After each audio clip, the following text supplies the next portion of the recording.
창조사역으로 시작한 창세기는 기다림으로 끝났습니다. 창세기 마지막 주제가 용서라면 그 용서를 위해 기다림이 세월이 반드시 필요합니다. 베드로서 1장에 예수를 알므로 은혜와 평강도 있고 그의 신기한 능력으로 생명과 경건에 속한 모든 것을 우리에게 주셨지만 너희 믿음의 덕을 덕의 지식의 절제를, 절제의 인내의 경건을, 경건의 형제의 우애를, 형제의 우애의 사랑을 더하라처럼 믿음으로 시작했는데 형제 우애와 사랑까지는 많은 과정이 필요하다고 합니다. 그래서 기쁨으로 어떤 상황에서도 견디고 오래 참기 위해 중보기도가 필요합니다. 그러므로 영적 진실성의 결론은 인내입니다. 그 기다림 가운데서 하나님께서 반드시 방문해 주십니다. 창세기가 야곱과 요셉의 죽음으로 끝나 보이지만 끝이 아닙니다. 하나님께서 방문하시면 죽음도 희망의 메시지로 변화됩니다. 오늘의 주제는 기다림입니다. 창세기는 기다리는 사람과 기다리지 않는 사람의 이야기로 볼 수 있습니다. 자, 잘 기다리려면 어떻게 해야 할까요? 첫째로 신앙 공동체에서 양육되는 것이 너무 중요합니다. 22절부터입니다. 요셉이 그의 아버지의 가족과 함께 애굽에 거주하여 110세를 살며 에브라임의 자손 3대를 보았으며 므낫세 아들 마길의 아들들도 요셉의 수라에서 양육되었더라. 요셉이 아버지의 가족과 함께 110세를 살았습니다. 책임지는 용서를 위해 애굽에서 형들의 자녀를 기르겠다고 약속을 지켰습니다. 에브라임의 자손 3대를 보았고 므낫세 아들 마길에서 태어난 아들들까지 길렀습니다.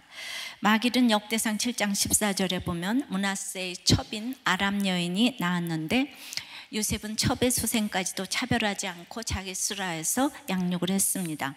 그렇기 때문에 형들에게 총리 요셉이 아닌 동생 요셉으로 자리매김할 수 있었고 형들은 요셉을 신뢰하게 되었습니다.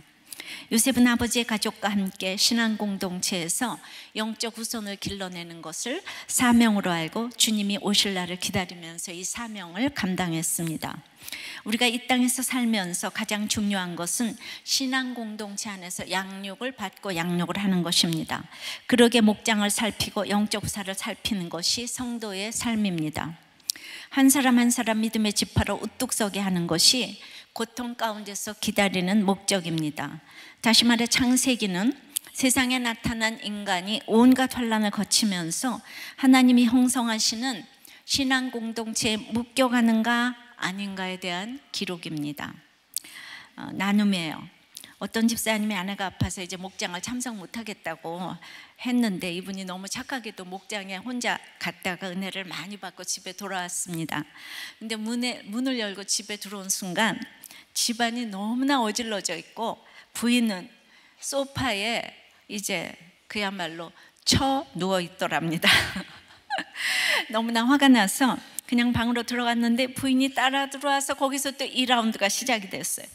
고성이 오가고 욕설이 난무하다가 드디어 이혼하자는 그 순간 방 밖에서 두려움에 울고 있던 둘째 아이와 큰아이가 큐티 본문을 밖에서 쉬지도 않고 부부의 싸우는 소리보다 더 큰 소리로 크게 읽어 내려간 거예요. 그러니까 갑자기 공방전이 멈추고 말 없는 침묵이 이어지면서 각자 이제 자기 방으로 들어가서 잤답니다. 그런데 아침에 일어나 보니까 쫙 청소가 돼 있고 진수성찬이 차려져 있으니까 아무렇지도 않다는 듯이 밥상을 보면서 한 마리 짐승처럼 즐거운 식사를 했대요. 이분이 이제 그 당시 열왕기하 큐티를 하면서 쓴 한 나눔인데 하사엘이 베나닷을 죽이고 아람 왕이 되어서 이스라엘을 향해 악을 행하는 모습이 자신의 모습 같다는 생각이 들었답니다. 화를 이기지 못하고 푸곤과 고함의 칼로 아내와 아들을 죽였다면서 하사엘처럼 아내의 아픔과 연약함을 외면하고 분과 혈기로 집안을 쑥대밭으로 만들어 놓은 죄 많은 못난 이 아들이지만 아버지께서 믿음의 가장으로 온전히 세워나가실 것을 믿습니다 라고 고백을 했어요. 이분이 이제 이혼하자고 말했지만 신앙 공동체 안에 있으니 싸워도 그 다음날 말씀으로 깨닫고 부인도 깨달아서 진수성찬을 마련해 놓고 집안을 깨끗이 치워놓고 애들도 하나는 울어주지 하나는 큐티하지 그냥 비록 이 아버지가 폭언을 하고 화를 잘 내도 아버지를 포함한 온 가족이 그날 말씀으로 이렇게 양육받고 서로에 대해 기다리며 거룩을 이루어가는 것입니다. 이번 주에 큐티하는 6세 태희의 초점으로 그 어머니가 홈피에 올려주신 나눔이에요. 이 아이가 4살 때 유아일부 때 선생님이 그 담당 선생님이 씩씩하고 재미있는 총각 선생님이었대요. 그런데 이제 그 아들이 그 선생님을 참 좋아했는데 선생님이 여자친구가 생겼는지 카톡 프로필 사진에 여자친구로 추정되는 분하고 커플 사진을 올리셨대요. 그래서 이제 엄마가 반가운 소리로 아들아 아무개 선생님 여자친구 생기셨대 그랬더니 그 아들이 심각한 표정으로 이 4살짜리 아이가 큐티는 한대? 이런 말을 했다는 거예요. 그래서 목장에서 얘기를 나눴더니 한 집사님이 우리들 교회 완전히 공산당이네. 그래서 웃음바다가 되었대요. 그래서 우리들 교회 큐티 사랑한다고 나누어졌는데 그러나 이와는 또 다른 부모가 있어요. 이분은 그러니까 이제 우리가 어려서부터 말씀으로 순종의 훈련을 받은 자녀들은 그 부모에 대한 존경의 기준을 부모의 착한 행실에 두는 게 아니라 그것이 온전히 주님을 기쁘게 하시는 일이기 때문에 순종을 하는데 이분은 우리들 교회 와서 자기 아이가 유치부 아이가 왜 부모가 바람 피운 이야기를 하냐면서 경악을 했다는 이야기를 들었습니다. 자, 유치부 아이들도 그런 부모로 인해 고난을 겪었지만 하나님의 은혜로 상처를 치유하게 되었어요. 그런 것을 눈물로 간증하는데 그런 아이들이 간증하는 것을 이해하지 못하고 무시하면 안 됩니다. 이렇게 말씀으로 양육을 잘 받으면 부모의 약점에도 불구하고 부모라는 이유 때문에 계속해서 존경하고 순종을 합니다. 말씀을 내 삶에 적용하는 큐티를 하고 서로 간증을 나누는 공동체만큼 순종 훈련하기에 좋은 곳이 없습니다. 그래서 어릴 때부터 큐티를 시켜야 하고 공동체와 더불어 잘할 수 있도록 잘 이끌어야 합니다. 적용해 보십시오. 여러분은 자녀의 믿음에 대해서 관심이 있습니까? 목장을 내 공동체로 여기십니까? 두 번째는 신앙 공동체에서 양육받고 기다리면 하나님이 반드시 방문하십니다. 24절부터입니다. 요셉이 그의 형제들에게 이르되 나는 죽을 것이나 하나님이 당신들을 돌보시고 당신들을 이 땅에서 인도하여 내서 아브람과 이삭과 야곱에게 맹세하신 땅에 이르게 하시리라 하고 요셉이 또 이스라엘 자손에게 맹세시켜 이르기를 하나님이 반드시 당신들을 돌보시리니 당신들은 여기서 내 해골을 메고 올라가겠다 하라 하였더라. 요셉이 110세의 죽음에 그들이 그의 몸에 향재료를 넣고 애굽에서 입관하였더라. 여기에서 이제 중요한 것은 일단 요셉이 나는 죽을 것이나 총리 요셉이 죽는답니다. 그리고 요셉이 죽어도 세상은 계속된답니다. 또 후견인 같은 요셉이 죽어도 하나님이 너희를 돌봐주신다고 합니다. 그 누가 죽어도 하나님이 돌봐주십니다. 남편이 죽어도 30여 년 하나님께서 저를 돌보셨습니다. 나한테 가장 중요한 사람이 없어지고 나를 배반하는 사람이 있어도 하나님께서 나를 돌보아 주실 것을 믿으시기 바랍니다. 그런데 주의 깊게 생각해 볼 것은 요셉은 이스라엘에서 17년, 애굽에서 93년 화려한 총리로 최고로 먹고 자고 입고 걸치며 애굽에서 죽었습니다. 그러면 요셉이 애굽 사람입니까? 이스라엘 사람입니까? 그런데 유언을 이렇게 합니다. 하나님이 너희를 돌보시고 이스라엘 족속에게도 반드시 너희를 돌보시리니 내 해골을 메고 가라. 그걸 맹세해라. 이러는 거예요. 돌보시다는 히브리어로 파카드라는 단어인데 방문하다의 뜻입니다. 돌보시고 방문하시고 찾아오신다는 뜻입니다. 너희들은 나를 의지하지 마라 하면서 진정으로 요셉이 원한 것은 단순히 흉년에 애굽 사람이나 자기 식구 먹여 살린 것에 그친 것이 아니라 나와 우리 가정을 통해서 하나님 나라가 임하는 것, 이것을 간절히 원했습니다. 나는 기껏해야 총리라는 직책으로 너희들을 돌보았지만 내가 이 세상을 떠나면 하나님이 너희를 찾아오실 것이다. 내가 죽어도 하나님은 반드시 찾아오신다. 너희는 기다려라. 예수님도 이 세상을 떠나시면서 성령님이 너희 가운데 찾아오실 것이라고 약속해 주셨습니다. 왜 이런 이야기를 할까요? 요셉이 죽어가면서 한 유언의 핵심은 내가 93년이나 살아보아도 이 애굽은 잠시의 기쁨과 쾌락은 느꼈지만 약속의 땅은 아니더라. 참으로 이스라엘이 무엇인지 알았다는 것입니다. 그러므로 요셉의 심장을 대변하는 이 구절은 하나님이 너희를 방문하실 것이다, 반드시 너희는 약속의 땅으로 가야 한다, 이런 의미를 가집니다. 애굽의 틀에서 평생을 산 요셉이 이것을 말했습니다. 모든 이스라엘에게 요셉은 이 고백을 해야만 하는 것입니다. 육신으로 태어난 자가 아브라함의 자손이 아니요 참 이스라엘인 믿는 자가 고백할 것은 하나님이 반드시 방문하셔서 약속의 땅으로 다 떠나고 약속의 땅이 우리의 땅이라는 것입니다. 그런데 하나님이 방문해서 약속의 땅에 이른다고 하니까 다들 알았어요. 이렇게 하면 바로 오실 줄 알았는데 안 오시고 기다리다가 지금 2000년이 지났습니다.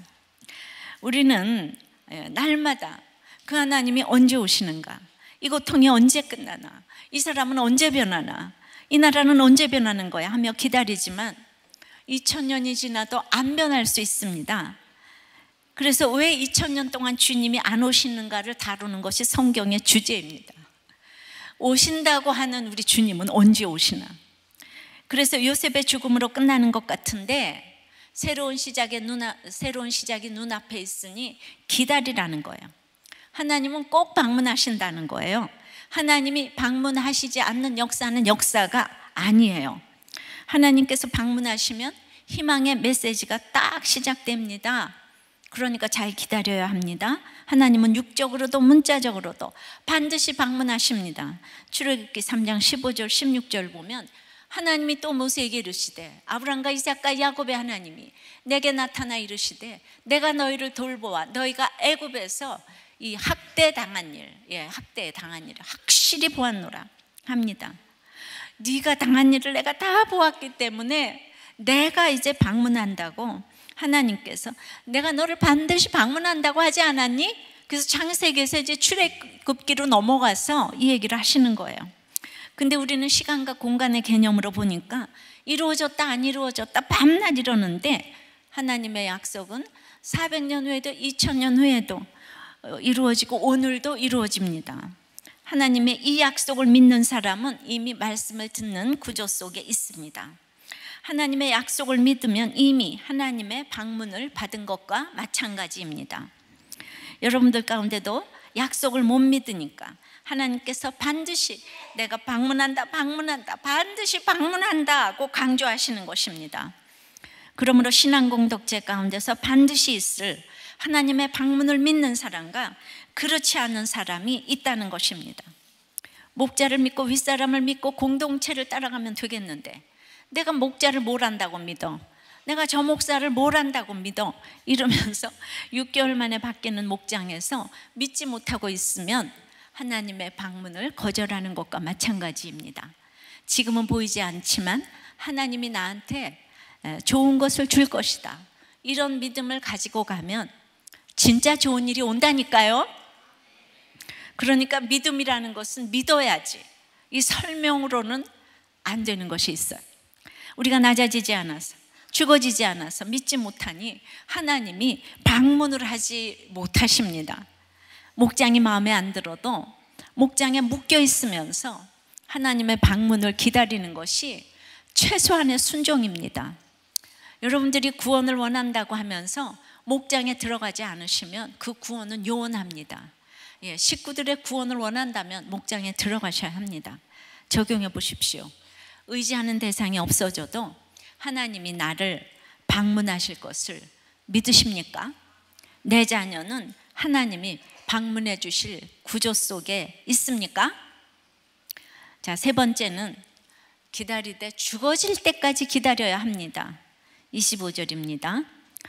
요셉이 또 이스라엘을 자손에게 맹세시켜 이르기를 하나님이 반드시 당신들을 돌보시리니 당신들은 여기서 내 해골을 메고 올라가겠다 하라 하였더라. 하나님이 방문하신다고 그랬으니 내 해골을 메고 올라가라 그랬는데 실상은 이스라엘 백성이 애굽이 좋으니까 떠날 생각을 안 합니다. 애굽에서 잘 먹고 잘 사니까 하나님의 방문에 관심이 없습니다. 귀찮아집니다. 그러다가 430년 후 요셉을 모르는 새 왕이 일어나서 학대를 하니까 이스라엘이 낮아져서 하나님을 부르짖게 됩니다. 그제서야 애굽 땅에서 떠날 생각을 합니다. 하나님은 내가 언제 부르짖을지 아는데 나만 모릅니다. 그래서 우리가 하나님의 방문을 알기까지 이렇게 시간이 걸립니다. 이스라엘은 꼭 430년이 걸렸어요. 이스라엘의 믿음에 합당하게 고난의 양이 찰 때까지, 즉 하나님의 방문을 간절히 부르짖을 때까지 기다리십니다.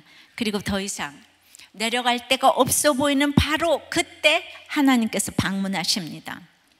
기다림의 시간이 430년 혹은 2000년이 걸릴 수 있으나 하나님께서 보시기에는 다 경점 같은 날입니다. 애굽에서 떠날 생각을 그 누가 하겠습니까? 제가 4대째 모태신앙이면 뭐 하겠습니까?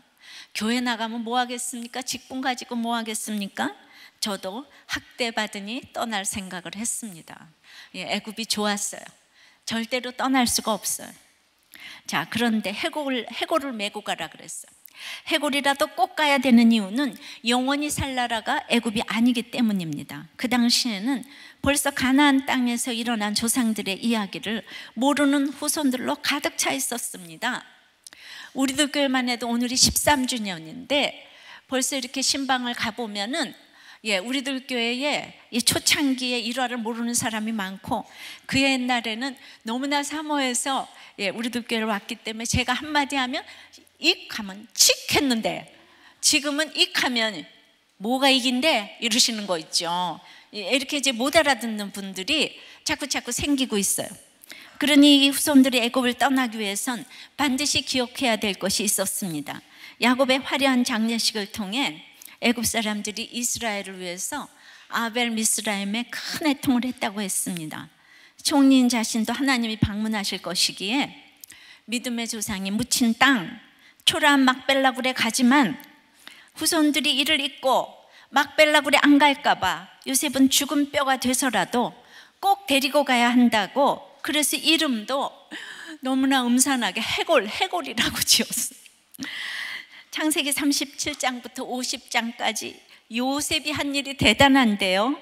믿음장 히브리서 11장 22절에 딱 한 구절에 요셉의 숱한 선행들을 제쳐놓고 요셉의 믿음을 해골 메고 떠나라고 한 것 한 가지만 칭찬했습니다. 이것이 왜 칭찬받을 일일까요? 세상적으로 애굽이 너무 좋아서 자녀들이 이 애굽을 안 떠날까 봐 떠나기를 원하는 소원이 절박했고, 자녀들의 믿음을 우선으로 놓았다는 점에서 애굽에서 행한 자신의 선행이 아니라 요셉의 해골을 계속 기억하게 한 것을 오직 요셉의 믿음으로 기록해 놓은 것입니다. 430년 후에 이 죽은 뼈가 산 사람 200만 명을 인도했습니다. 이해되십니까? 이해되십니까? 아유, 뭐가 또 되시겠어요? 이해되십니까? 네. 그냥 저는 설교할게요, 그냥. 여기서 어떤 메시지를 주십니까? 살과 피는 썩어져도 뼈는 남아 있습니다. 뼈는 기본 틀입니다. 육신으로는 못 가도 뼈는 간다는 것이 부활의 예표입니다. 출애굽은 부활을 통해서 세상에서 빠져나오는 것입니다. 육신도 보존하고 피도 보존해서는 애굽에서 못 나옵니다. 죽어야 나옵니다. 두 가지 다 가지려면 못 가집니다. 세상이 요구하는 것을 다 주워버리고 나와야 합니다. 가나안과 애굽은 전혀 연관이 없습니다. 연결이 없습니다. 그런데 우리가 고통당하는 이유는 두 가지 다 가지려고 하기 때문입니다. 이것이 매 순간 너무나 갈등이라 고통스럽습니다. 행복한 사람은 선택할 것이 없는 사람입니다. 길이 없는 사람입니다. 출애굽은 죽어야 할 수 있습니다. 마른 뼈가 나오는 원칙입니다. 요셉은 총리 대신으로는 갈 수 없었고, 혈과 육이 애굽에서 장사되고 죽은 뼈가 된 요셉이 대장이 돼서 산 사람을 인도합니다. 이 세상에서 딱 죽어지는 사람은 이 땅에 혈과 육의 200만 명의 사람을 인도할 수 있습니다. 하나님께서 불기둥 구름기둥으로 인도하실 때 해골은 죽었기 때문에 자기 생각이 없어요. 그래서 하나님이 가라는 대로 갈 수 있는데, 혈과 육을 가진 리더는 정말 그 200만 명을 인도하기가 너무 힘이 듭니다. 그래서 죽어지고 썩어지고 미랄이 돼야만 하나님의 방문을 받게 됩니다. 우리는 여기서 그런 믿음 가운데 끝없이 자기를 내려놓으며 죽어지는 사람과 또 그게 뭐가 하면서 죽지 못하는 사람으로 나눌 수 있습니다. 자기를 내려놓고 죽어진다는 것은 무엇입니까? 세상에서 또 어려서부터 고통당하면 저절로 죽어져서 이것도 축복인 것 같아요. 그래서 어려서 고생은 금주고도 못 산다는 말이 정말 맞는 것 같은 것이 그 불행의 놀라운 치료력이라는 책을 낸 프랑스의 심리학자가 이제 1938년에 하버드 대학교에 입학한 204명을 50년간 추적해서 연구를 했는데 그 200명 중에 심각한 정신장애를 앓는 사람과 단순한 우울증까지 합해서 38%의 사람들이 너무 힘들고 고통스러운 삶을 살았다는 결론이 나왔다는 거예요. 근데 또 한 연구는 어려서부터 좋은 환경에서 행복하게 살다가 하버드에 들어간 60명과 너무나도 극도의 험악한 인생 가운데 정신적으로 육적으로 힘든 60명, 이 두 그룹의 연구가 50년 후에 놀랄만한 결과를 내었는데 가장 힘든 어린 시절을 보냈던 이들이 훗날 어른이 되어서 가장 행복한 삶을 살았다는 거예요. 이들은 긍정적 방어 기제가 몸에 배어 있고 예술적이고 도덕적 수준이 높았고 다른 사람의 상처를 보듬는 능력이 탁월했고 이타적으로 살았고 사랑받았다는 거예요. 그러나 어려서부터 과잉보호를 받은 사람은 어려운 일이 오면 해결할 줄을 모르고 나밖에 모르니까 다들 불행하게 살았다는 것입니다. 어려서 학대받은 사람이 우울증 재발할 확률은 25%인데 그것은 일반인의 우울증 재발 확률과 똑같다는 거예요. 물론 학대를 폄하하라는 것은 아닙니다. 학대는 물론 분명 커다란 고통입니다. 그러나 학대받는 대다수는 고통에서 벗어나기 위해서 건전한 인성으로 자신을 방어하면 아주 풍부한 인간성을 만들어낸다는 것입니다. 우리가 어릴 때 다 보릿고개를 지나면서 근본적으로 나라가 가난하니까 노는 사람이 없었는데 지금은 노는 애들이 얼마나 무섭게 노는지, 어려서 고생한 사람이 잘 될 확률이 70%가 맞는다고 생각을 정말 합니다. 그러니까 이 자기를 내려놓고 죽어진다는 것은 평범한 삶에서 어떻게 적용하는 것이겠습니까? 자녀가 우상인 이 시대에 우리나라 최고의 S대학 교수님이 미국에 1년간 교환 교수로 가셨습니다. 이분이 우리도 교회에서 목자를 하다가 가셨어요. 노블리스 오블리제라고 한국에서 가장 힘든 것이 자녀의 입시인데 지도층으로서 그 입시 전쟁을 한국에서 겪지 않는 것이 주님을 전하는데 방해가 되는 것 같아서 중2, 고2인 아이들을 데리고 1년 만에 그냥 한국으로 귀국을 했어요. 입시가 가까웠을 때니까 아마도 100이면 100 다 두고 나왔을 것이. 그리고 이제 또 친구도 아니 S대학 교수 아들 딸인데 당연히 두고 가라 그랬죠. 그러나 이게 쉬운 것 같지만은 저는 이렇게 객관적으로 자녀를 내려놓고 구원 때문에 미국에서 애굽인 미국에서 한국으로 온 것이 막벨라굴에 온 죽어지는 적용이 아닌가 싶습니다.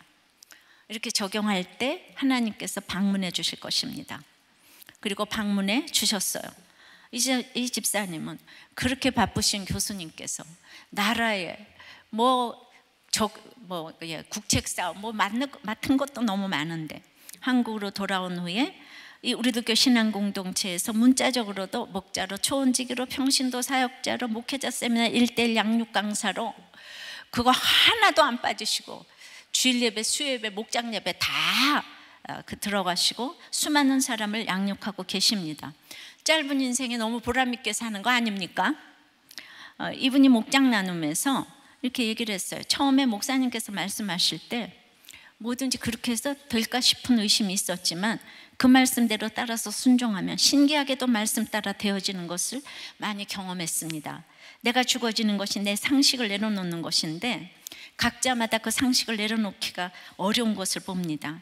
많은 사람들을 만나보게 되는데 배운 사람, 못 배운 사람, 잘난 사람, 못난 사람 상관없이 모든 사람들이 다 자기만의 상식을 갖고 있었습니다.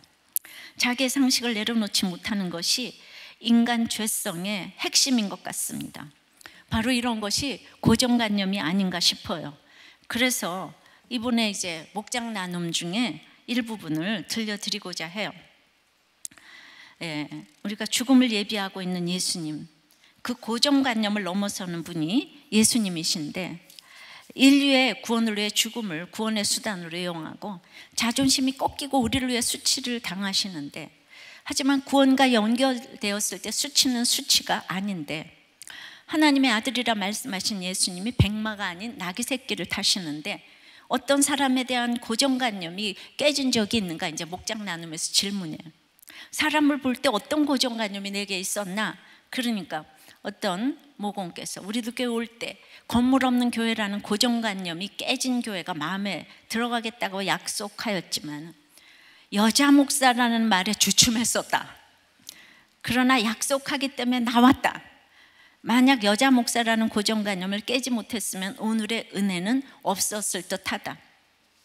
또 한 분이 이전에 가졌던 가장 큰 고정관념으로는 하나님에 대한 고정관념이 있었다. 하나님의 사랑에 대해서는 모르고 공의만이 강조된 심판하시는 하나님만 봤던 것 같다. 심판할 하나님을 내가 왜 믿나? 기독교 역사가 얼만데 세상은 점점 좋아져야 하지 않나라는 고정관념을 가졌었다. 나는 고정관념의 큰 희생자가 될 뻔했으나 고정관념을 깨고 기도해주고 전도한 사람이 있어 변하게 되었다. 이렇게 죽어지는 것이 그 참 일상생활에서 이 평범한 데서 죽어질 때에 참 구원으로 연결이 된다는 생각을 합니다. 죽어지는 것은 이타적으로 살며 남에게 헌신하는 것입니다. 그 베품 덕분에 다른 사람들의 사랑을 받게 되고 그로 인해 내적 갈등에서 벗어날 수 있게 됩니다. 목장을 하면서 내가 남들에게 베푸는 것 때문에 얼마나 치유를 받게 되는지 모릅니다. 적용해 보십시오. 죽기까지 내려놓고 기다려야 하는 일은 무엇입니까? 부모가 자녀에게 이타적으로 사는 것을 보여주기 위해 무엇에 헌신하고 있습니까? 자, 네 번째는 성경이 나를 읽기까지 기다려야 합니다. 그것은 내가 성경을 읽는 것이 아니고 성경이 나를 읽어야 한다는 거예요. 26절입니다. 요셉이 110세의 죽음에 그들이 그의 몸에 향재료를 넣고 애굽에서 입관하였더라.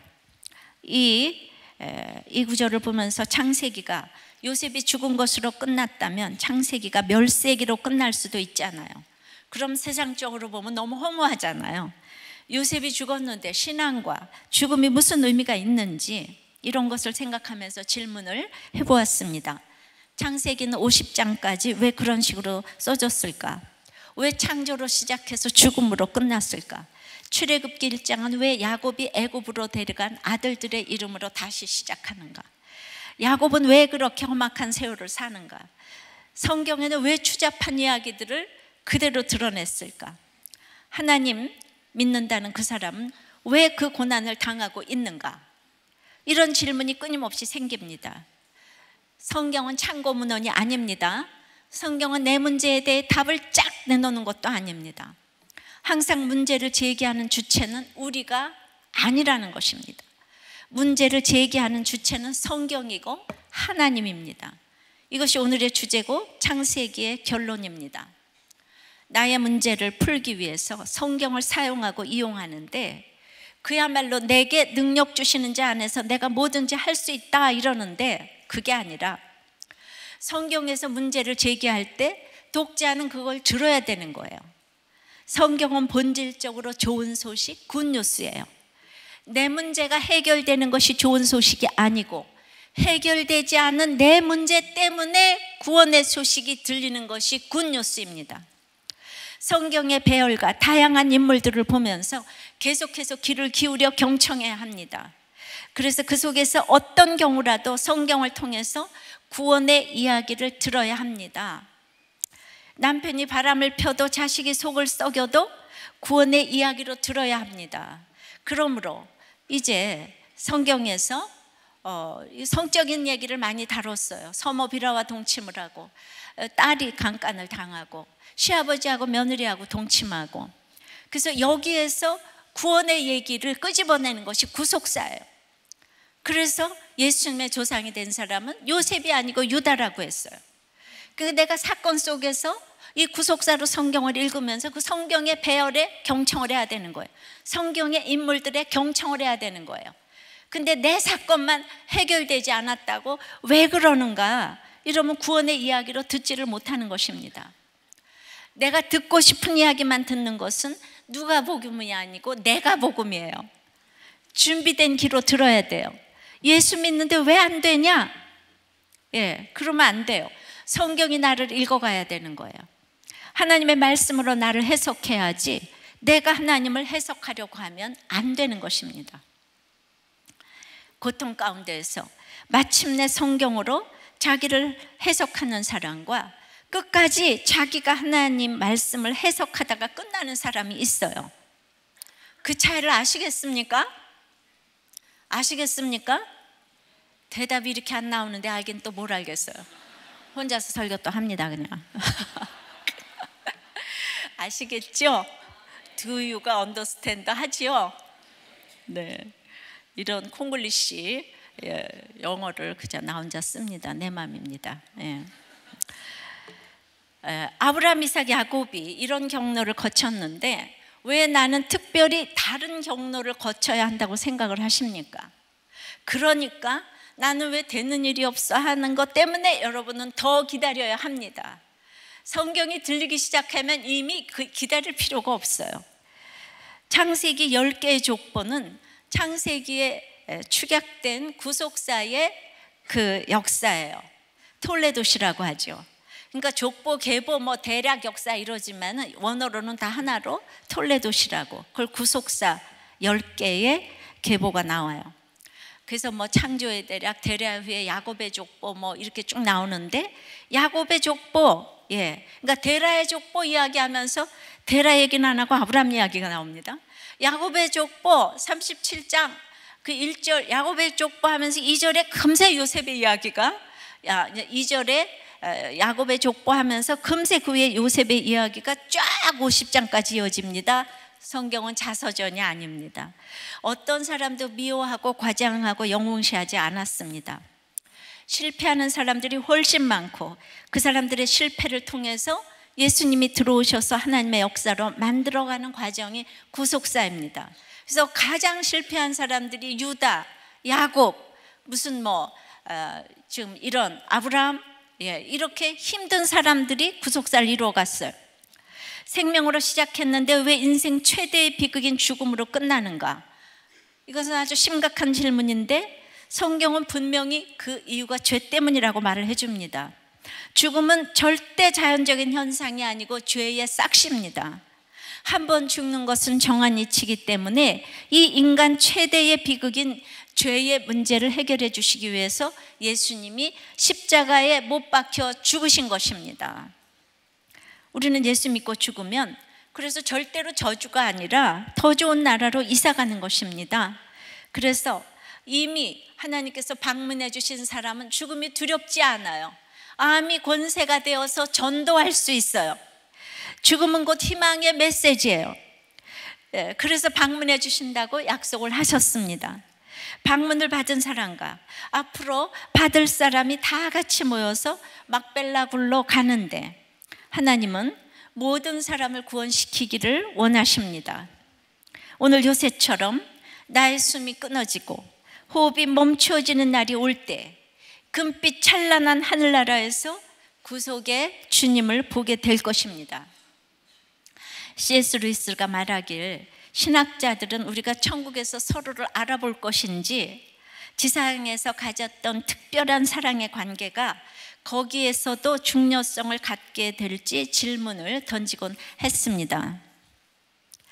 그것은 지상에서 어떤 종류의 사랑이었는지에 달려 있습니다. 어떤 사람을 단순히 자연적인 사랑으로만 사랑했다면 그것이 아무리 큰 사랑이었다 한들 영원한 세계에서 그것은 하나도 흥미로운 존재가 되지 못할 것입니다. 이는 순전히 관심사가 같아서 어울렸던 초등학교 동창을 훗날 어른이 되어 만났을 때와 비슷하지 않을까요? 그와 공유할 무언가가 더 이상 없다면 이제 그는 전적으로 낯선 사람일 뿐입니다. 마찬가지로 사랑 자체이신 예수님을 구현해 본 적이 없는 사랑은 천국에서 또 무의미한 것이 되고 말 것입니다. 우리는 사랑했던 이들에게서 등을 돌려 어떤 낯선 존재에게 가는 게 아니에요.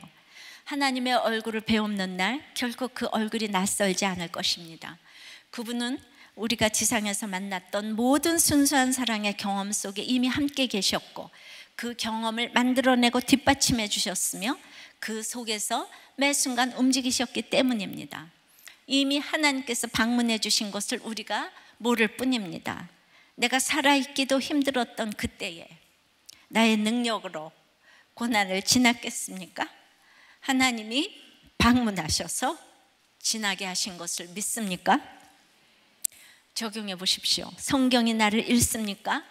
내가 성경을 읽습니까?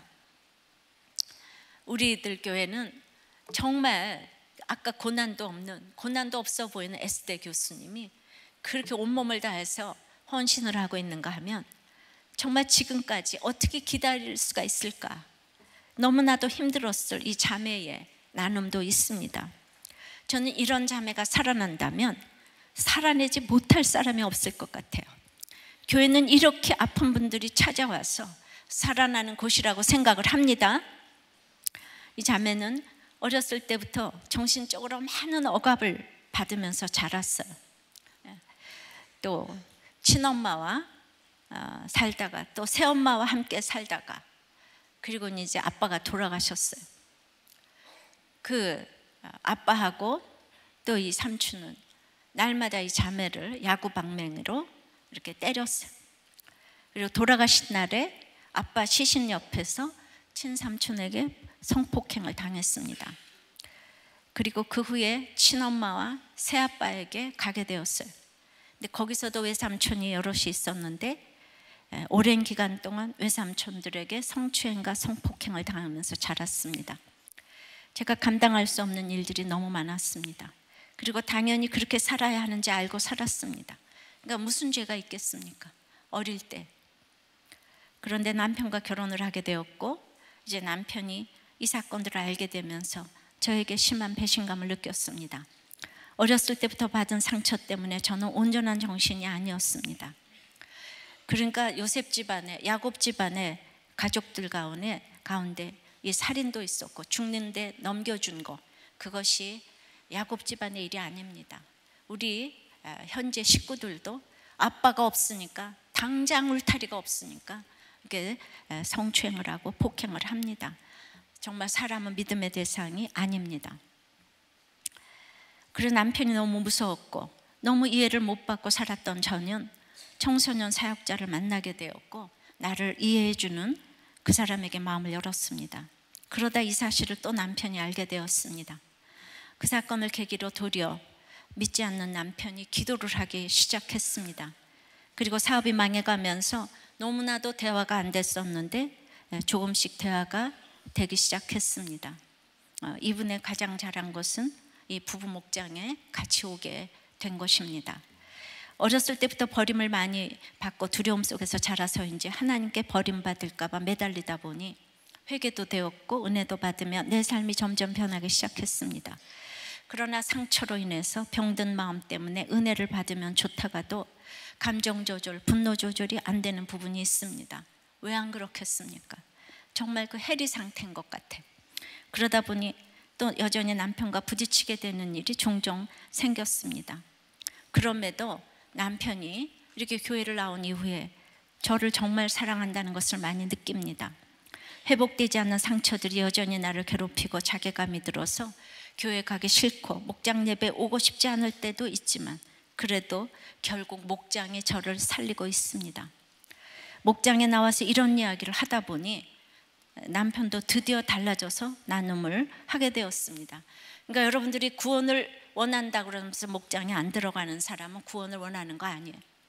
이렇게 목장에, 부부 목장에 들어가서 날마다 안 나오는 그 남편을 또 또 아내를 위해서 얼마나 목장 식구들이 지혜를 내주고 같이 기도하고 중보하며 이런 날 같이 오게 하기 위해서.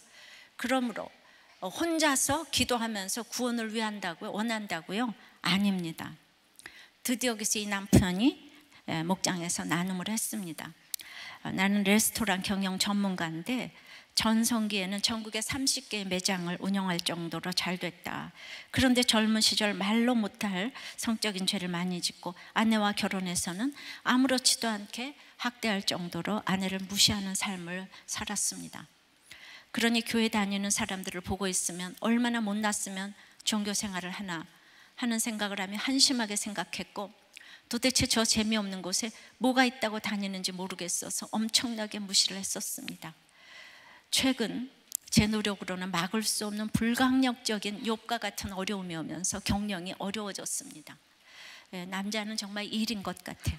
그러면서 인생이 내 노력으로 다 되는 줄 알았는데 그게 아니라는 깨달음이 와서 드디어 이분이 우리들 교회에 목장 모임에 참석을 하게 되었어요. 그러니까 기다리다 보면 그렇게 망할 때가 참 또 좋은 타이밍인 거예요.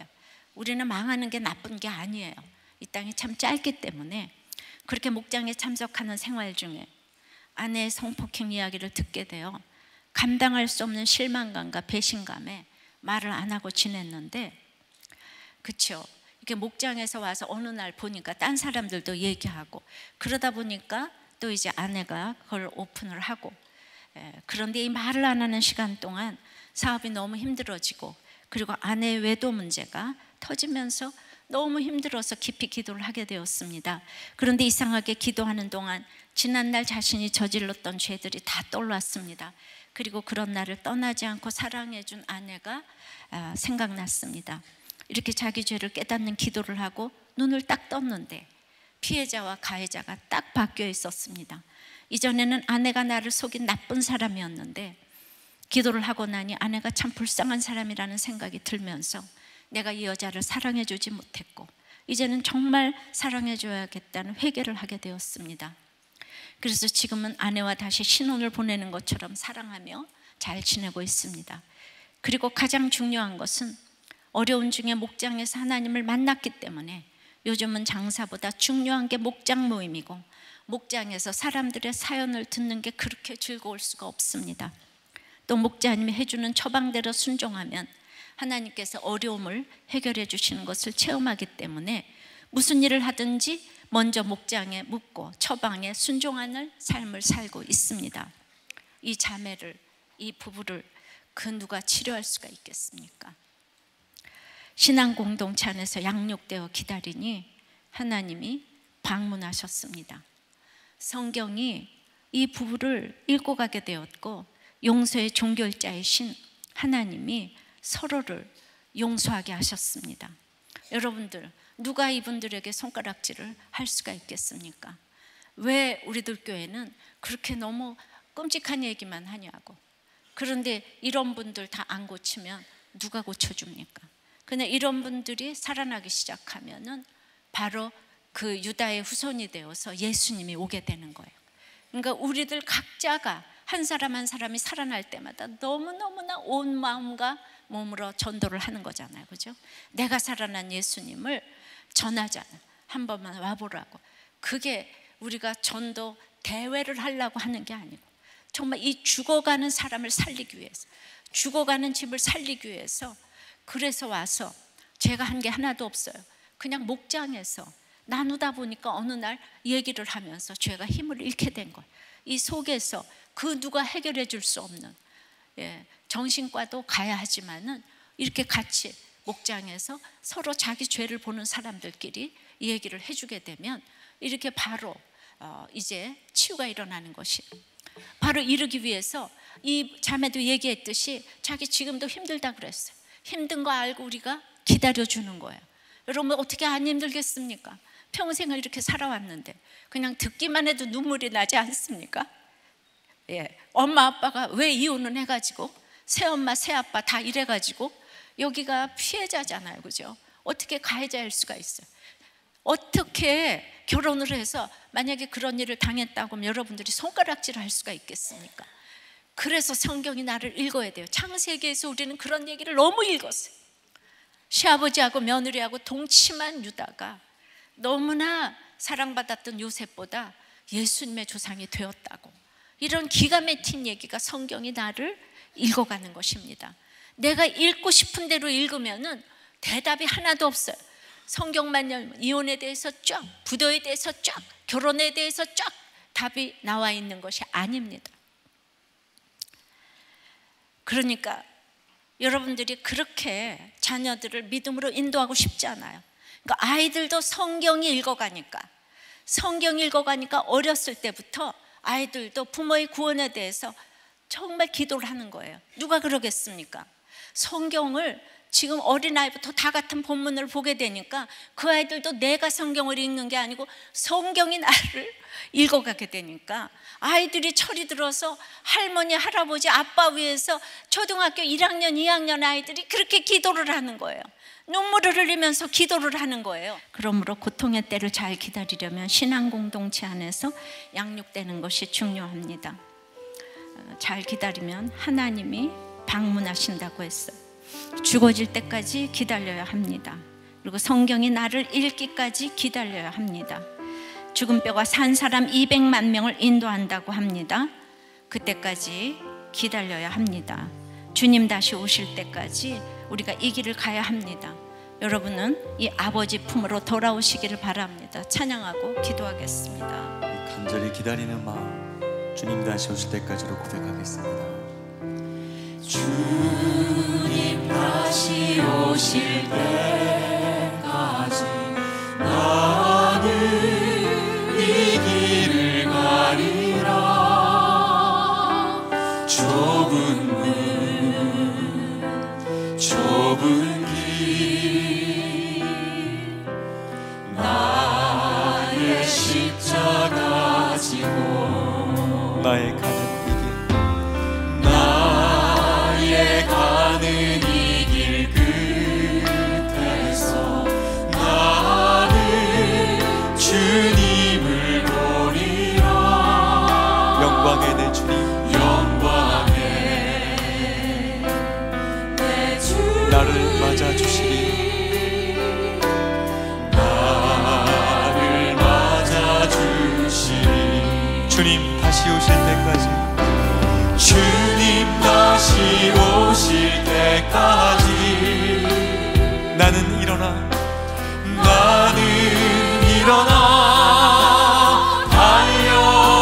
달려가리라. 주의 영광 온 땅 덮을 때 나는 일어나 노래하리.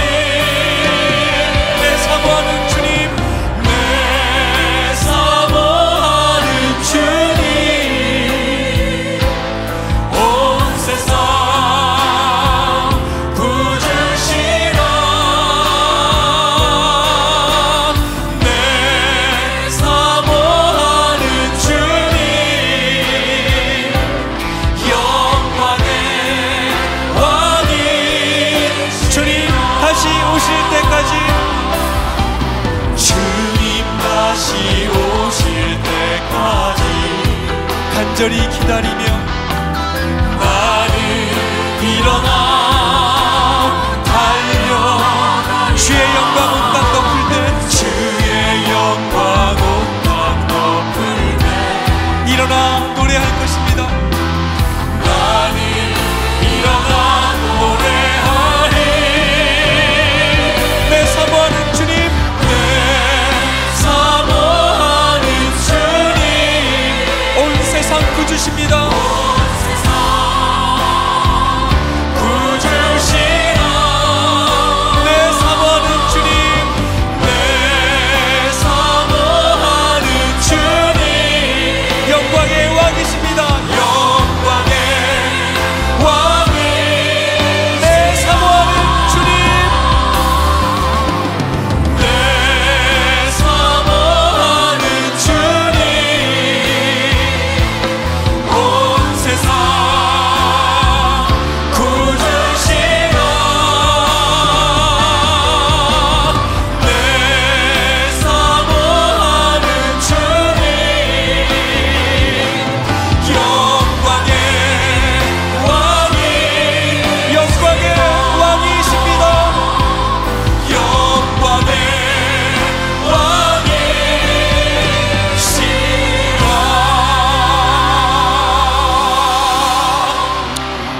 430년이든 2000년이든 하나님 보시기엔 하나님의 하나의 경점이라고 그랬습니다. 그래서 기쁨으로 어떤 상황에서도 견디고 그 고난의 길이가 어떠하든지 오래 참음에 이르는 것에 대해서 우리가 다 같이 기도하시기를 바랍니다. 영적 진실성의 결론은 인내라고 했습니다. 지금 여러분이 어떤 외로움과 힘든 일 가운데 있다고 할지라도 혼자서 너무 힘이 드니까 이제 공동체에서 같이 기다리셨으면 좋겠습니다. 내가 읽고 싶은 말씀만 읽지 아니하고 성경이 나를 읽고 가게 해달라고, 어떤 말씀도 어떤 사건도 구원의 말씀이 되게 해달라고 다 같이 기도하겠습니다. 아버지 하나님, 그럼에도 용서하기가 너무나 힘이 듭니다. 기다리기도 힘이 듭니다. 그래도 여전한 박의식으로 날마다 일어나서 큐티를 하며 목장에서 나누며 또 목사로서 설교를 해야 하며 이러한 가운데서 양육을 받고 하게 하시니 기다리게 하셨습니다. 건강한 교회를 만나면 인생이 방황이 끝난다고 하는데 이렇게 말씀을 듣는 구조 속에 살 수 있게 하셔서 항상 하나님이 방문해 주시는 것을 이렇게 느끼게 됩니다. 그럼에도 아직도 혈과 육이 죽어지지 않아서 애굽의 모든 것을 이제 버리고 나오지 못하는 것들이 있어서 애통합니다. 참 너무나 애통합니다. 그런 어머니의 기도가 있기에 하나님께서 연약한 나를 방문해 주시는 것을 느낍니다. 내가 죽어지지 못하기에 죽어질 수밖에 없는 힘든 일들과 낮아질 일들을 끊임없이 주십니다. 나와 아이들과 우리들에게 지금도 후에도 내가 죽은지라도 하나님이 반드시 방문해 주실 것을 믿습니다. 지금도 후에도 영원히 우리 자녀들을 찾아오실 그 하나님을 믿으며 하나님의 방문을 기다리면서 우리가 그렇게 가기를 소원합니다. 지금은 보이는 것이 없지만 내가 그렇게 믿고 갈 때 하나님의 시간에 하나님이 정확하게 맞추어서 방문해 주실 것을 믿습니다.